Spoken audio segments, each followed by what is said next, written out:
Selamat pagi pemirsa. Gempa bumi yang mengguncang Nusa Tenggara Timur, NTT, kembali mengingatkan bahwa Indonesia adalah negara dengan tingkat kerawanan gempa yang tinggi.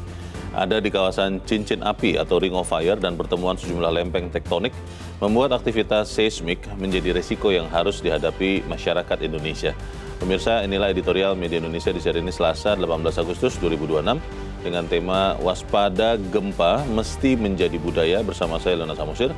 Dan Anda semua para pemirsa juga bisa ikut menyatakan pendapat Anda dengan menelepon nomor 021 583 99 100. Pemirsa, pagi ini telah hadir bersama saya Ketua Dewan Redaksi Media Group, Elman Saragih. Bagaimana selamat pagi? Pagi, Bung Leo. Sehat ya, Bang? Sehat. Kita prihatin dengan apa yang terjadi di NTT, Bang, dengan gempa kemarin.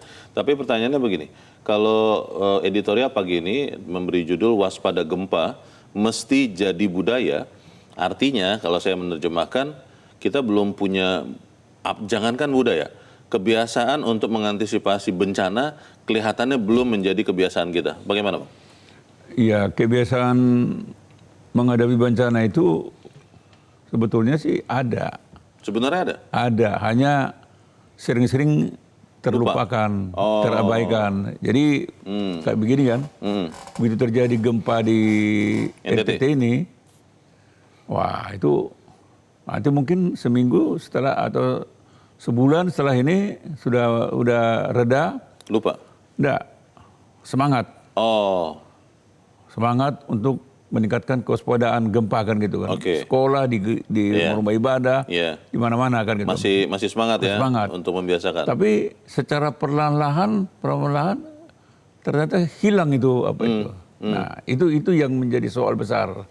Jadi mestinya gempa NTT ini harus kembali mengingatkan ya kita semua tanpa kecuali bahwa kewaspadaan gempa itu harus menjadi budaya, harus menjadi, katakanlah orang harus terbiasa kalau terjadi gempa, dia sudah harus tahu kemana jalur evakuasi, kemana titik kumpulnya, dan bagaimana melakukan langkah-langkah berikutnya gitu kan, bagaimana menangani misalnya orang-orang yang terkadang yang renta. Nah, jadi jangan yang terjadi hanya kepanikan.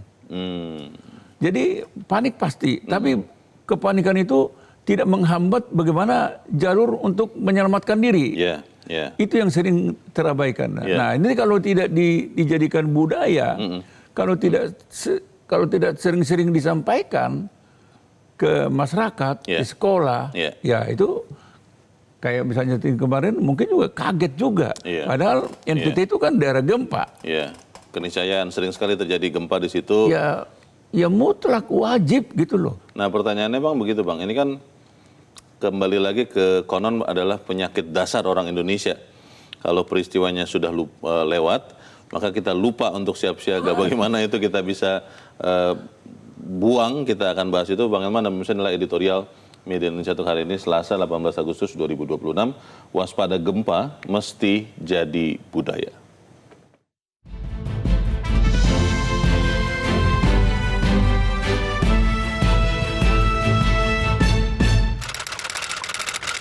Waspada gempa mesti jadi budaya.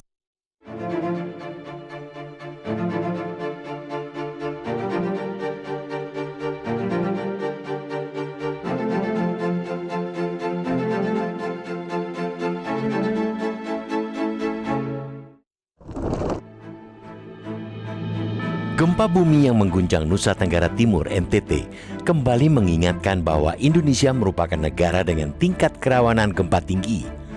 Berada di kawasan cincin api, ring of fire, dan pertemuan sejumlah lempeng tektonik membuat aktivitas seismik menjadi risiko yang harus dihadapi masyarakat. Karena itu, gempa NTT tidak boleh dipandang sebagai bencana yang selesai setelah tanggap darurat berakhir. Peristiwa tersebut harus menjadi momentum mengevaluasi kesiapan masyarakat, kualitas infrastruktur, dan efektivitas mitigasi yang selama ini dijalankan. Edukasi kebencanaan harus menjadi agenda utama. Masyarakat tidak cukup diberitahu bahwa Indonesia rawan gempa, tetapi harus dibekali pengetahuan praktis tentang apa yang dilakukan sebelum, saat, dan setelah gempa. Pengetahuan mengenai jalur evakuasi, titik kumpul, cara menyelamatkan diri, serta mekanisme pelaporan keadaan darurat dapat mengurangi kepanikan dan menekan risiko korban. Edukasi itu harus berkelanjutan. Pemerintah tidak boleh menunggu bencana datang untuk kembali mengingatkan pentingnya kesiapsiagaan. Kampanye kebencanaan harus hadir dalam keseharian dan menjangkau seluruh lapisan masyarakat, termasuk mereka yang memiliki keterbatasan akses informasi. Sekolah menjadi tempat strategis membangun budaya tersebut. Edukasi dan simulasi gempa perlu dilakukan berkala, bukan sekadar seremonial. Anak-anak harus memahami tindakan penyelamatan, jalur evakuasi, dan lokasi berkumpul yang aman. Kebiasaan itu diharapkan terbawa hingga ke rumah. Dalam menerima informasi gempa, masyarakat juga harus mengutamakan sumber resmi. Badan Meteorologi, Klimatologi, dan Geofisika (BMKG) mengimbau masyarakat mempercayai jaringan pemantauan nasional yang ditopang lebih dari 2.000 sensor kegempaan, termasuk 553 seismograf. Kepercayaan pada sumber resmi penting untuk mencegah informasi keliru yang dapat memicu kepanikan. Kesiapsiagaan masyarakat juga harus diiringi pembenahan infrastruktur. Paradigma pembangunan perlu digeser dari sekadar mendirikan bangunan tahan gempa menjadi bangunan yang benar-benar aman gempa. Perhatian tidak cukup pada kekuatan struktur utama, tetapi juga elemen non-struktur yang dapat terlepas dan menimbulkan korban. Pengalaman gempa NTT menunjukkan bahwa bangunan yang struktur utamanya tetap berdiri belum tentu sepenuhnya aman. Karena itu, standar keselamatan harus memperhitungkan seluruh unsur yang berpotensi membahayakan penghuni. Pemerintah pusat dan daerah harus memastikan standar konstruksi diterapkan konsisten. Pengawasan tidak boleh berhenti pada konsumen administratif, sekolah, rumah sakit, fasilitas publik, dan permukiman di kawasan rawan gempa harus menjadi prioritas penguatan. Pada akhirnya, investasi terbesar menghadapi gempa bukan membangun kembali setelah kehancuran, melainkan mempersiapkan masyarakat sebelum bencana datang. Biaya edukasi, simulasi, dan penguatan bangunan jauh lebih murah daripada rehabilitasi dan kehilangan nyawa. Indonesia tidak mungkin mencegah gempa, tetapi risikonya dapat ditekan. Karena itu, kesiapsiagaan harus menjadi budaya, bukan sekadar reaksi sesaat ketika bencana terjadi.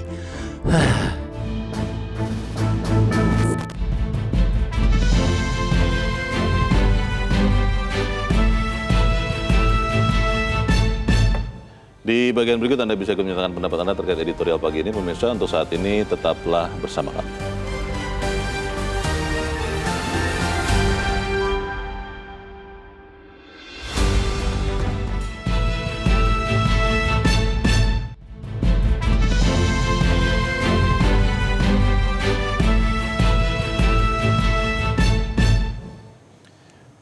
Terima kasih Anda masih bersama kami, dan sekarang kita akan mendengarkan dulu bagaimana pendapat dari pemirsa Metro TV. Kali ini ada dari Makassar, Sulawesi Selatan, ada Ibu Lia.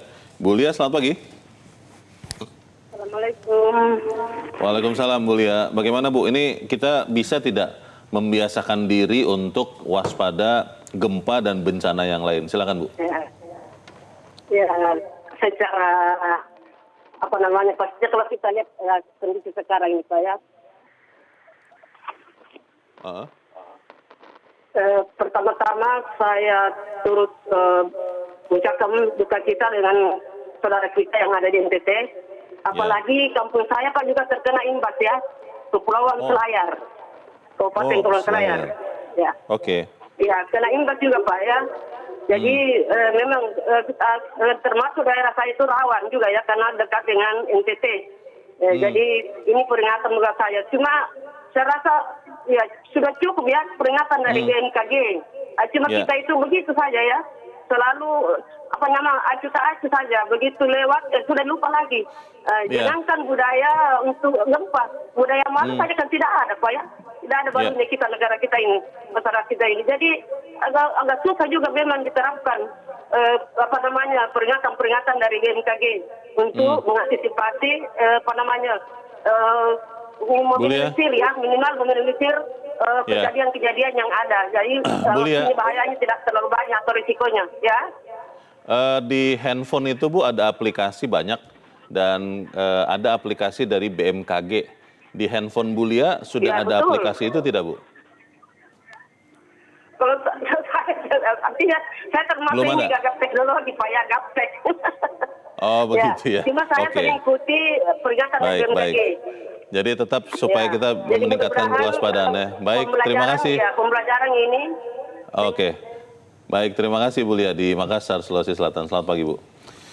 Pembelajaran tentunya memang harus diikuti dengan bagaimana menyampaikan sistem peringatan ya mungkin ya Bang.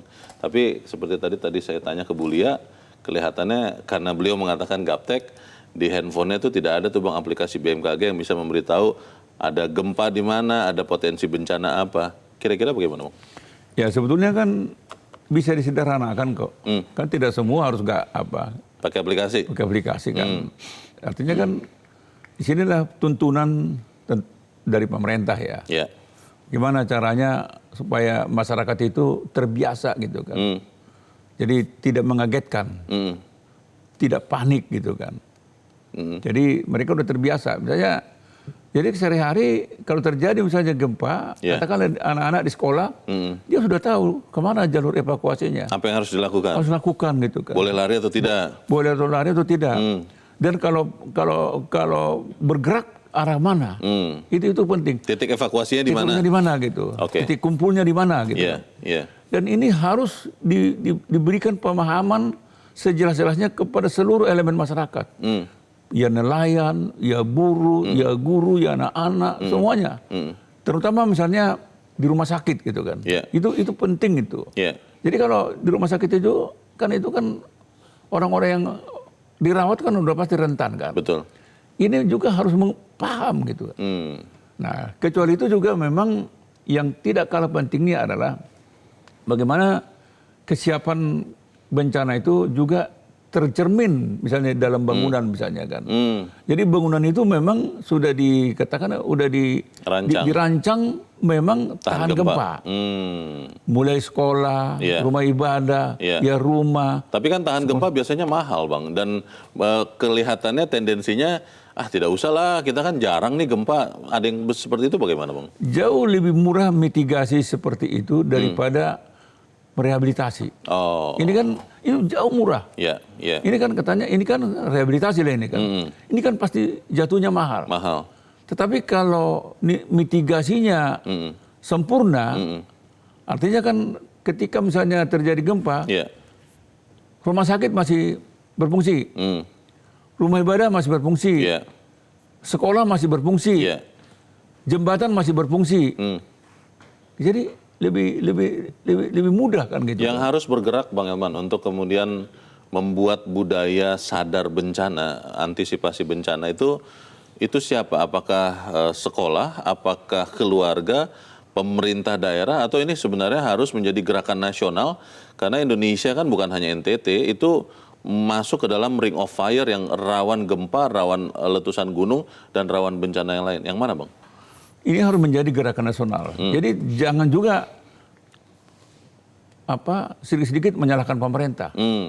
Jadi pemerintah memberikan tuntunan dan itu harus diikuti oleh ya masyarakat. Oke. Ya katakanlah misalnya ulama, Iya. ya Iya. apa tuh guru-guru, ya orang tua, semua elemen masyarakat Harus bersama-sama. harus bersama-sama. Jadi di rumah juga harus biasakan gitu Iya, kan. iya. Di tsunami Aceh saya cuma lupa Bang daerah mana. Yang saya ingat waktu itu ada satu desa atau kecamatan yang sama sekali tidak ada jadi korban karena hidup cerita rakyat turun-menurun. Folklore yang mengatakan kepada mereka bahwa kalau air laut itu makin surut, mereka harus naik ke daerah yang lebih tinggi. Sehingga itu yang membuat mereka selamat. Bisa tidak kita melakukan ini supaya kemudian folklore itu, cerita rakyat itu ya menjadi hidup di antara masyarakat kita Bang? Itu pasti bisa. Jepang buktinya bisa kok. Sebetulnya ya? Iya. Negara-negara yang negara-negara rawan, gempa, iya. gempa, umumnya bisa. Kenapa kita nggak bisa? Pasti bisa. Oke. Jadi ini sebetulnya bagaimana ya mitigasinya lebih disempurnakan gitu kan. Jadi masyarakat itu sudah menjadi budaya bahwa dari kita ini daerah rawan gempa. Iya. Sewaktu-waktu terjadi. Iya. Jadi ketika terjadi gempa, yang gerak pertamanya Iya. untuk Harus mengerti ya. selamat mau kemana? Termasuk misalnya kita di studio ini Bang, kita harus tahu jalur evakuasi di mana, kalau sampai ada gempa bagaimana, dan kita harus melakukan apa. Jangan-jangan di antara kita ini kita mutar-mutar sini aja. Gitu. Jangan sampai terjadi. Kita harus jeda dahulu Bang Eman, dan bisa tetaplah bersama kami. Editorial Media Indonesia segera kembali.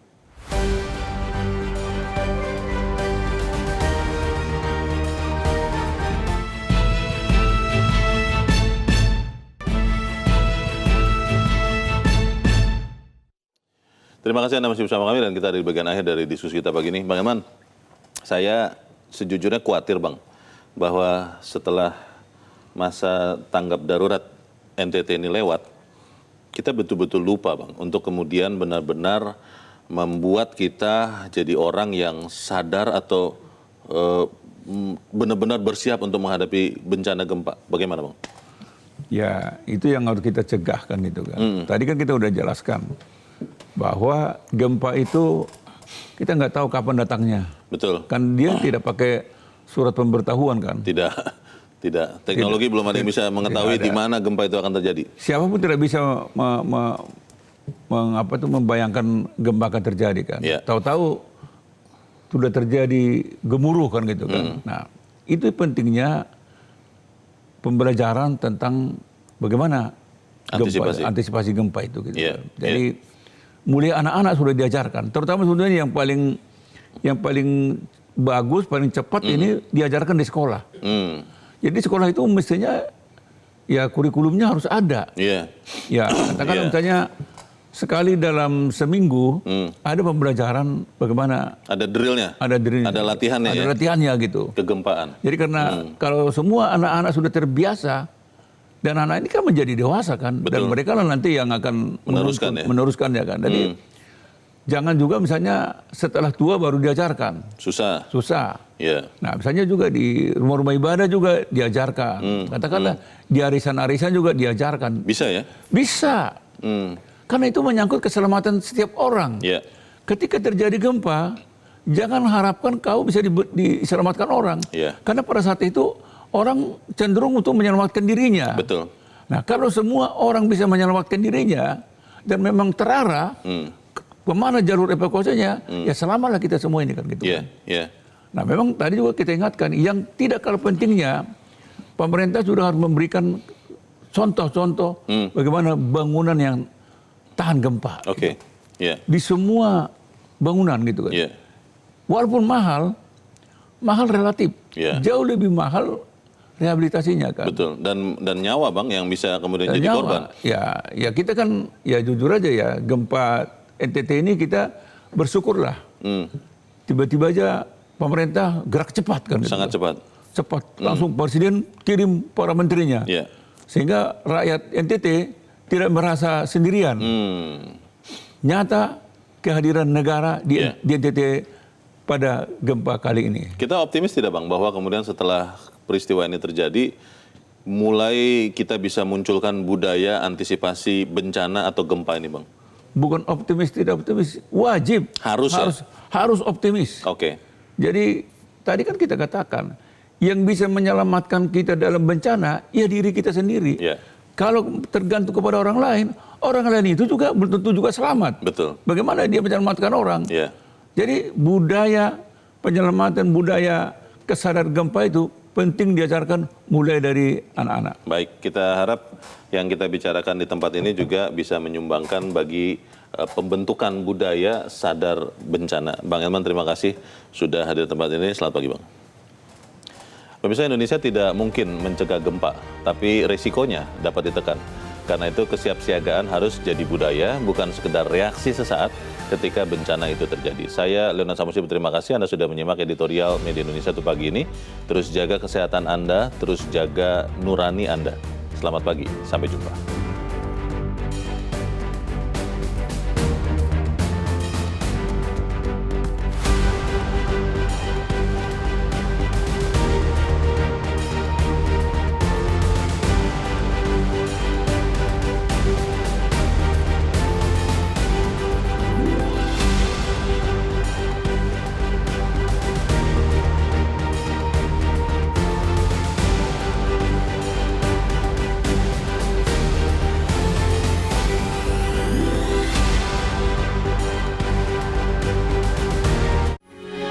Metro TV.